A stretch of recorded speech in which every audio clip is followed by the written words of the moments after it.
Hello, everybody. YouTube Cool here, and today I wanted to bring you something special. Today I'm going to be reviewing a season of a show that I really like. Now, this show is pretty old. It's called Total Drama. The basic idea is a bunch of characters compete on a reality show, and a bunch of characters get eliminated until two remain. The show is really good. I highly recommend watching it. Today I'm going to be reviewing my favorite season because it's, the appreciation day on Reddit. The season I'm going to be reviewing today is my personal favorite, which is Season 4. Total Drama Revenge of the Island is an awesome season. A lot of people on YouTube seem to think that World Tour is the best, but I disagree with that. I feel like Revenge of the Island and does more good things and, refines Total Drama's setup in a way that I think is very enjoyable. And I'd just like to go over some of the reasons of why I think it is the best season, in my personal opinion. You're free to disagree, but, don't be harsh about it. So, yeah. First things first, I'd like to go over the main cast, who you can see right now. Now, the cast is actually pretty nice, all things considered. I think they are definitely very interesting characters. I don't want to spoil the elimination order. Once again, actually, I don't think I have recommended, but, I recommend watching the season because I think it's really good, and it's a good way to get into the show. So I'll just go over the teams. So, on the bigger team, the Toxic Rats, we have Scott, who is a farm boy. He's very sly and, also has a very funny voice. I like his voice. I think he's hilarious. But he's also pretty threatening sometimes as well. He's able to get people on his side pretty easily, even if sometimes it's beyond the suspension of disbelief. There's Sam, who's a gamer. He's pretty relatable. I think he's nice. There's Dakota, who at first seems like a very annoying and spoiled character, but honestly has a lot of interesting things about her. It is also really funny. Yeah, she's pretty good too. We also have Lightning, who's the very arrogant jock.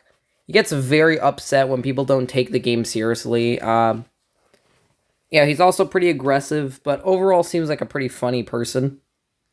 There's Dawn, who's been kind of like overrated by the fandom. Like, I think that she is interesting. I will agree with that. It's just that I see her more as a support character. I feel like a lot of people like want her to win, which, I mean, it would be interesting, but I feel like there would need to be some changes in order to make her, feel like she could be a winner.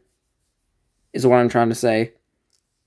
Then there's B, who isn't a bad character, but I feel like it makes sense for him to, not, appear much because, I feel like he has like the most. I feel like he could probably become a very flat character if not written well. But, he's still smug. So, yeah, that's B. And then lastly, there's Stacy, who is meant to be the annoying one. But, like, at the same time, it's like, okay, like, yeah, she's annoying. I won't try to disagree with that, but at the very least, they're self-aware how annoying she is, so that's where most of her jokes come from. And I feel like that's better than just, like, saying, oh, okay, we're just gonna eliminate this random person because, like comparing this to Generation 3, I feel like, yeah, they had a better grasp on who they wanted to focus on. At the same time, though, I feel like every character does get some focus, which is actually very nice. Because sometimes characters will just kind of, like, last a while and then just, like, not do anything. Like Island or Sadie. Yeah, Sadie would, yeah, she got all the way to episode 11, I believe, and just didn't do anything and just existed as a background character. In this season, though, all the characters have some time to shine, and when they're outlived their usefulness, that's when they're eliminated. I feel like the only character that I say were the only two characters I say genuinely were wasted and could have been given more to do is probably Dakota and Brick. But even then, I feel like Brick leaving because of his selfless attitude is kind of fitting for his character. And then Dakota, I just don't like that she became a mutant. That's the only downside to this season. Is just the whole toxic waste gimmick kind of just ruins Dakota. But aside from that, the season's pretty good. Yeah. Oh wait, I forgot to talk about the mutant maggots. Funny. They're actually my favorite team from this cast. I basically went over Brick. He's a very multi-dimensional character. He has a lot of things about him. I think he's a very nice character. I appreciate his willingness to help out. He's a very good character. His dynamics with Joe are also pretty good. Joe is actually really funny. I like her very funny lines. So yeah, Joe's pretty good. There's Anne Maria, who is probably the outlier on the mutant maggots. She's not terrible per se. I feel like there wasn't much to do with her. She's mainly just kind of there for gags. I think she could be interesting, but like at the same time, I feel like she's definitely outclassed by the other competitors, and that's why she's probably the third weakest in this season. Just barely beating out Stacy, who's meant to be annoying, and B, who can't really articulate anything since... I mean, facial expressions are fine, but, like, still, it's kind of hard to really say much about B other than, oh, okay, he doesn't talk at all, and he's smart. That's a little tricky. So yeah, Anna Maria barely edges out, but yeah, she's also meant to be pretty simple. Then there's Cameron. Cameron's pretty fun. He's the underdog type character, but I feel like he still has a decent amount of stuff to him that makes him likable.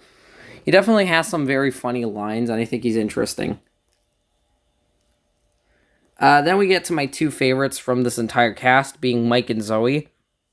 I think they're pretty divisive in the fandom, since some people really like them, and some people really dislike them. But I'm definitely on the pro side of things. I think they have some of the best dynamics in the season. I want to talk about Mike first, though, because I feel like a lot less people appreciate Mike. I think one of the things he does great is he kind of expands on what Trent was trying to do in Season 1. I feel like he's way better than Trent because of the fact that, he's actually, endearing, whereas Trent was just... I'd say he's kind of like a Gary Stu in a sense, because, like... He kind of just got, like, Gwen's heart by just existing, like... I don't know, it just felt like a little off. Trent just kind of did the minimum and happened to get the girl in the end. I mean, I know they broke up in action, but, like, most people talk about Island Gwen, and yeah, I think that's, yeah, basically how I would go over this. Yeah, but Mike, on the other hand, has more endearing stuff going on for him. His whole gimmick is actually really unique. I haven't seen any other show really try having a sort of, mental illness character. Especially, like, DID. That's a pretty uncommon thing. But, Mike was really cool. I think he did it pretty good. He got a little off in All-Stars, but in Revenge Island, he's a Chad. I just like him. I think he's really good. Definitely a good male role model. Something else is that Mike also calls, like... Mike takes no sass from anybody, and I feel like that's also pretty underappreciated. Like, he straight up calls out Joe's bad attitude towards the team. And, like, he just gets really annoyed at Scott, and I think that's actually pretty good. So yeah, Mike is overall pretty good. And then there's Zoe. She's just adorable, okay? Zoe just has a lot of good things going for her. She's a very interesting character. Like, you could put her in Season 1, and Zoe would feel like a perfect fit for that season. Like, she would not feel out of place at all. She would just fit right in with everyone else in the first cast. I think the only other characters from this generation you could say that about is, like, Brick, probably. or like Joe. Yeah. I really like Zoe's like development too. I find it really interesting how she just gets really pissed off in the merge because like a lot of bad things keep happening to her after like falling for Scott's tricks. And then she just does the most cool thing ever and just goes completely nuts on everybody. But then like in episode like 12, she ends up regaining her original personality sort of and then and then gets eliminated. But like it fits because she sacrificed it for the game. Even and like that is actually a really good twist. Okay, it was really nice to see. So yeah, that's basically me gushing over the characters, which I would say is definitely the highlight of this season. All the characters and their interactions are definitely what make this season the greatest. But I feel like there are other things I do like about it. The other things I like about Total Drama Revenge of the Island would probably come from how it's structured. This season was the first to go from 26 to 13 episodes, and while most people say that's a bad thing, I'd say it's actually like a good thing. Since that means there's less filler episodes, because like in the other seasons there were episodes that just felt like filler. I mean, I guess that was implied, but yeah, basically like in Island there were definitely some episodes that were just kind of there to eliminate characters, and yeah, I'll. Revenge of the Island technically does have one filler episode, but I feel like it's still important enough to the plot, so it's not as bad as the earlier seasons. The episode where Dakota turns into a mutant is pretty basic. But it still does something really interesting by having the mutant maggots be the focus. And you know the whole thing with Scott, and then the whole Mike dynamic. I think that was pretty good. It's a lot better than earlier seasons where episodes would just kind of feel stale sometimes. Like Up the Creek from season 1 is probably my least favorite episode from that season because it's very, very boring. I mean, Izzy gets eliminated and that's something, but other than that, the episode's just kind of there. It doesn't really do much else to make itself special. Yeah, so yeah. Even though the season only has half as many episodes, I think it still manages to get the plot points and like character development out in a way that feels fitting. Like Mike and Zoe, another reason why I love them in particular is I feel like their story has like the best writing of this season. Every episode, like there is no once again there is no filler in that plot line. Every episode expands on something new. There's a gradual like increase in their romance, which is actually pretty good. And I feel like it all climaxing in the beginning of the merge is just amazing. And that's why Grand Theft Auto is also my favorite episode from this season. It just culminates in such a good way. I think it's honestly pretty great. It's definitely worth a watch. Okay? So yeah. That's basically it. The other characters are written pretty well, too. I'd also like to debunk this one claim I've seen where people say that Lightning should have been replaced with Joe. I feel like people forget that Lightning is definitely aggressive, because like he displays that pretty early on. I get that's not the side most people usually see, but like we all know Lightning is still very aggressive, and I feel like how he acted in the merge definitely felt reasonable. Well, I mean, I guess you could say he got a bit smarter, but like then again, that's kind of how experience works. You kind of get more, you kind of learn from things what you witness. Like for example, like Lightning probably, I don't know, probably understood that if he took Zoe to the finale, he'd have a much harder time beating her. So he intentionally picked Cameron. By the way, he's a football player, so he probably knows a lot about strategy. Even if he's not the smartest, I still feel like he would know enough about, like, taking people down so that it doesn't feel like complete nonsense that he, takes out Zoe just to beat Cameron, which in my opinion, didn't happen because I feel like Lightning winning Revenge of the Island just feels weird to me. Like, I don't know, just I feel like the entire point was just to put Cameron up against someone who was very strong.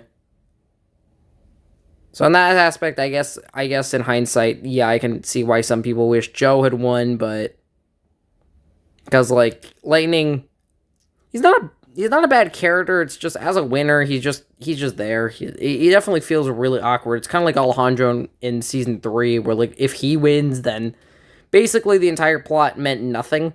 All of that character development went to waste. Yeah, but yeah, that's basically the main things about Revenge of the Island. By the way, the season's main gimmick is radioactive waste. I feel like I should mention that. I don't really have any comment on that. I feel like it wasn't that bad. Um, aside from when they mutated Dakota, of course, that was just uncalled for. But oh well, that happened, I guess. Um, another random thing I'd like to point out about the season is Chris's character. He's a lot more of a jerk this season, but it fits. It fits him, and like, I still think the challenges are good. That's also something I wanted to say. Challenges are also pretty decent. I don't think I have much more to say other than I think this season is the most streamlined compared to other seasons. Cause yeah, World Tour felt kind of rocky in the sense that a lot of the other characters didn't really do much. It was mainly Heather and Alejandro all the way through, which is cool, but at the same time, it does kind of suck for everyone else. Revenge of the Island doesn't really have that issue, so yeah. That's pretty much all I have to say.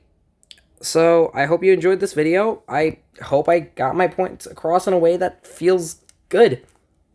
Happy Easter, everybody. Hope you like this video.